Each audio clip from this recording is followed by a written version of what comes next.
அடுத்ததாக பார்க்கக்கூடிய ராசிக்காரர்கள் ரிஷபராசிக்காரர்கள்.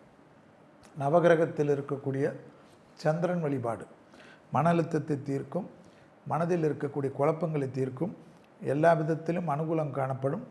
அதே சமயம் தெய்வ வழிபாட்டில் அனுமன் சாலிசா, அனுமனை வழிபாடு செய்வதும், மேலதிகாரிகள் விஷயத்தில் சிறிது கவனமாக இருப்பதும், தொழில் ரீதியாக, உத்தியோக ரீதியாக, வியாபார ரீதியாக, படிப்பு ரீதியாக பதட்டமில்லாமல் இருப்பது ஆனந்தத்தையும் சந்தோஷத்தையும் ஏற்படுத்தும்.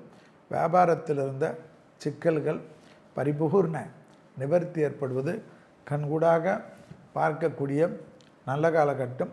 சனிக்கிழமை தோறும் பசுமாடுகளுக்கு அகத்திக்கீரியை தவிர கொடுக்க தடைகள் நிவர்த்தி ஏற்படும்.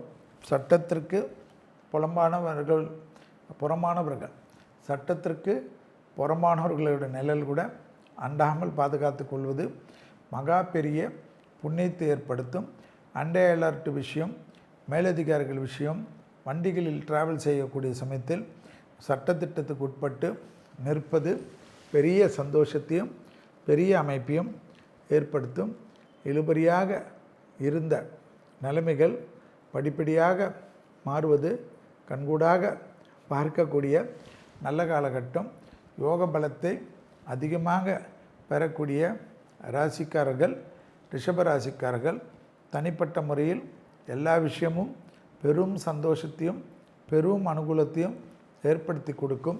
வியாபாரத்தில் இருந்த பிரச்சனைகள் பரிபூர்ண நிவர்த்தி ஏற்படுவது கண்கூடாக பார்க்கக்கூடிய நல்ல காலகட்டம். கண்டிப்பாக தொழில், உத்தியோகம், வியாபாரம், படிப்பு சம்பந்தப்பட்ட ஏதாவது பிரச்சனைகள் இருந்தாலும் தர்க்கம் செய்யாமல் பொறுமை காப்பது நன்மையை ஏற்படுத்தக்கூடிய நல்ல காலகட்டம்.